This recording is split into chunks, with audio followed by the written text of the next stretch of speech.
Greetings fellow nerds, welcome back. Today we have yet another ranking of Warband mods. About a year ago I tried ranking the Warband mods based on certain traits, like best fantasy, best story, best campaign, and one of those rankings was for the best historical mod, the mods that depict a historical setting the best. I ended up going with Gekokujo, which is a mod set in feudal Japan, and the reason I picked up this mod is because I always found the samurai to be fascinating, but in retrospect that's not really fair to other historical mods, right? Because each mod aims to do a very different thing, and in the case of historical mods, choosing a samurai mod over a Roman mod can have very little to do with the quality of the mods themselves, and everything to do with a personal preference for a time period or a culture. So I thought today I would make another ranking video specifically for historical mods. So the way I'm going to be ranking these mods is by dividing them by time period. Now obviously I'm not a historian, so bear with me and those very oversimplified time periods, okay? But first we're going to start with Antiquity. So ancient Rome, ancient Greece, ancient Persia, around that area in that time period. Then we'll have the Dark Ages and the Middle Ages. And I'll actually be putting late Middle Ages and Renaissance together because the two time periods tend to intertwine historically. And finally, again this is simplified, we'll put all the other mods in the gunpowder era. Essentially, from the moment guns became the primary weapon on the battlefield, all of these mods will be in the same category. Now, let me be honest for a second. Whether you agree with the way I categorize these mods, or whether you agree with my picks at all, is not the thing that matters the most to me. What matters to me the most is that you like and subscribe so that I can make this my full-time job. And to be clear, if you disagree with my videos, that's perfectly fine. You can leave a comment telling me how wrong I am in every way. Every time you leave a comment, it boosts my video in the algorithm, so you help me either way, and I greatly appreciate it. But alright, now, let's rank these bad boys. Starting with...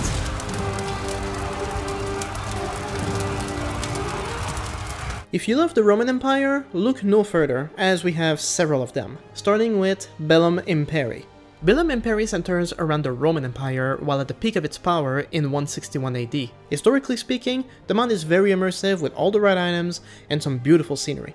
It also adds all the some mods that make Warband just a little better, such as battle formations and diplomacy for better kingdom management. But if you're serious about the Roman Empire, and you want to not only see it at the peak of its power, but want to be in charge of it all, then look no further than Out Caesar Out in the Hill. Possibly one of the most ambitious mods ever made, and it's exactly as I described it. You can start as the Emperor and micromanage the crap out of your empire, thanks to several layers of kingdom management. But if that's a bit too intense for you, here's 457 AD, last years of the Western Empire. In this mod, you still have the Roman Empire, but it's on the verge of collapsing. So you have the same map, but the technology is a few centuries in the future, and there's just way more options to either serve the Empire or destroy it. Made a whole video on it, make sure to check it out.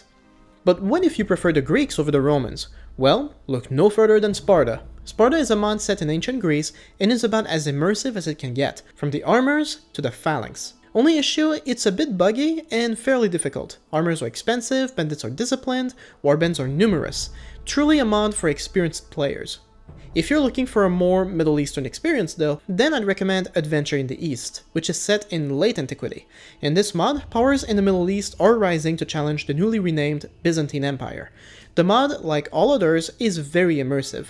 However, Adventure in the East also features a story campaign for those that like mods with a bit of story. And that's about it for Antiquity mods. The best for me personally would be Akan, as it's simply amazingly well done and more ambitious than any other mods set in this time period. However, just because it's huge doesn't mean it's intuitive. So at a close second, I would go with 457 AD. The mod is still in active development with more features to come, so it's likely that it'll become another one of the greatest mods.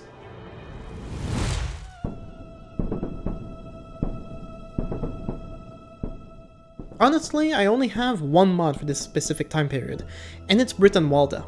The Dark Ages refer to this period where the Roman Empire fell, and with it came war and strife. Britannwalda, set in the modern day UK, really has the atmosphere down to show this period of decline. Britannwalda has been one of my favorite mods for a long time for the high level of accuracy and immersion, but also the many changes brought to the gameplay, and a map crammed with so many small factions that it makes for the best campaign to be had in Warband.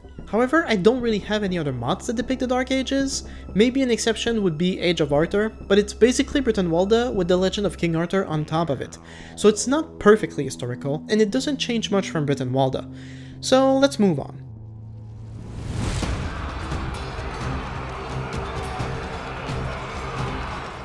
Now, given that Warband is technically set in the Middle Ages, it's safe to assume that most historical mods will be set in the Middle Ages. And a specific event within the Middle Ages that modders seem to really love is, you guessed it, the Crusades. There are so many mods based on the Crusades, it's ridiculous. But for the sake of time, I got 3 of them. In the Name of Jerusalem, Crusades and Jihads, and Sands of Faith. They all take place in the Holy Land, with the Christians and Muslims being the 2 main factions in all of them. As to which is best, depends on the slightest of changes you prefer. In the Name of Jerusalem, for example, revamped the sieges, but recruiting peasants is virtually impossible until you're a lord. Crusades and Jihads as a story campaign, but it's a little buggy in my experience. And Sands of Faith mostly brings small quality of life improvements, but not much else. Personally, I prefer In the Name of Jerusalem. But if the Crusades aren't your thing, you can also give Hispania 1200 a shot. As the title suggests, it's set in modern-day Spain and Portugal. Overall, the atmosphere is well done, as well as the items and the scenery. The sieges are also pretty cool in that they have several layers of defenses, which are refreshing, but the actual changes to the gameplay are limited.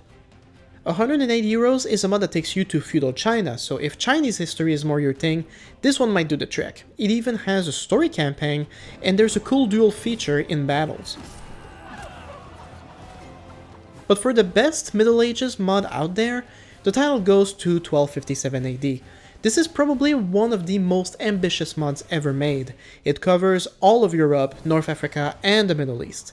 It introduces tons of features like the ability to start as a ruler and creating new settlements. And it doesn't get more immersive or historical than this. Back when I first tried it, the only criticism I had of the mod was that garrisons were so huge, but sieges were still native, so it was insanely grindy just to take a single castle. But the criticism made its way to the modder, and now he added an option when starting the game to lower garrisons back to native. So that's cool.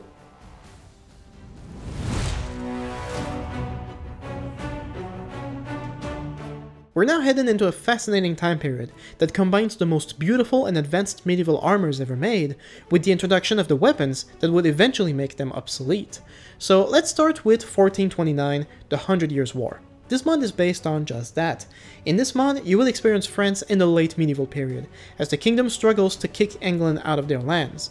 You can choose either side, follow unique quests, and of course, immerse yourself in the scenery and items. Overall, pretty solid mod, and any fans of this historical event will appreciate it. Moving away from Europe though, I will also add in this category one of my favorite mods ever, Gekkokujo. Gekkokujo takes us to feudal Japan just as firearms are becoming mainstream, so if you enjoy the samurai, seriously look no further, this mod is simply amazing. Now, it's one thing to pick a time period, it's another to pick a culture. But what if there was a mod that had all of the cultures? Meet 16th century. In 16th century, the mod covers the entire world, all continents, and prominent cultures of the time. Colonization and exploration by Europe has barely started at all, so depending on which culture you choose, you could turn the whole thing around. How about joining the Aztecs and invading Europe? Or join Japan and invade China? Or explore the Middle East as a Polish Hussar? 16th century is an amazing mod limited only by the lack of new gameplay elements. In a lot of ways, it's basically native Warband, but on a global scale. As for the Italian Renaissance specifically, well, here's Renaissance. You will not find a better mod for this specific historical setting. The music, the items, the scenery, it's all there, I have no complaints. It's even the same modder as the one who made Sparta, and it really is on the same level of quality. Personally, I would say Renaissance and Gekkokujo are both the greatest for this time period. They are both high quality mods, and it all comes down to the setting you prefer the most.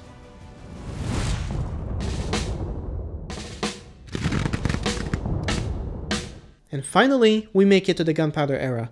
Guns now dominate the battlefield, their firepower making armors obsolete.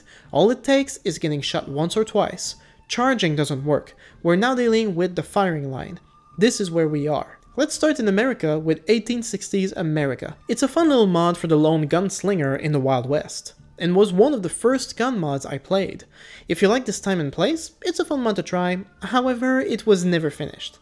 More recently though, I've discovered American Civil War Revived. This mod was designed not for the gunslinger, but for the battle commander. Lead your troops forward and inflict as many casualties as you sustain. Truly a brutal mod, and overall really well made.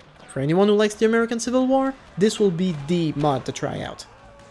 If you're more into the Napoleonic Wars though, Leg will do the trick. In terms of scope, think 1257 AD, but in the early 1800s.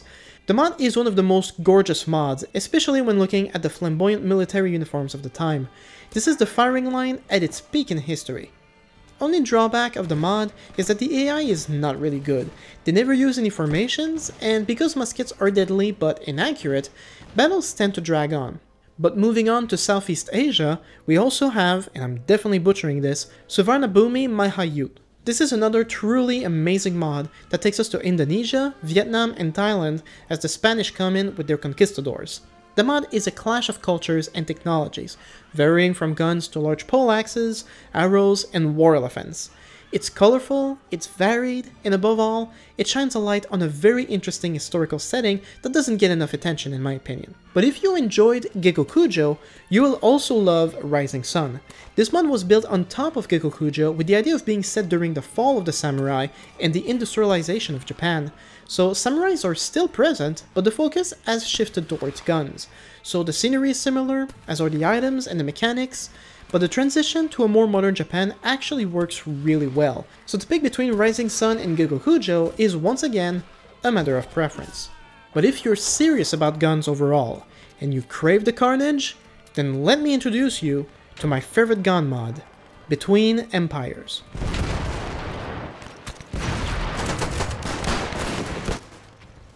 Between Empires is set in Europe, although it lets you choose the time setting from the 1860s to the First World War. So now, guns aren't muskets, most of them are way more accurate and even semi-auto. And artillery is accurate and deadly. Everything actually is just deadly. This mod is as amazing as it is insane, but it is without a doubt one of the most well-made mods on WARBAND. Make sure to check my review of it for more details if you haven't done so already. And that's about it really. Those are all my historical mods. Now there are mods that I did not bring up that I know people will bring up in the comments if I don't say anything about them at all. So let's call these mods honorable mentions. For the Dark Age era, there's also Viking Conquest. Basically Britain-Walda, but it adds Vikings as well as the story campaign. Not a mod, but a paid DLC, which is why I didn't mention it earlier. And the same goes for With Fire and Sword, which would land in the Gunpowder subgroup. This one takes us to Eastern Europe in the 1600s as the Poles, surrounded on all sides by the Russians, the Swedes, and the Cossacks, struggle for independence.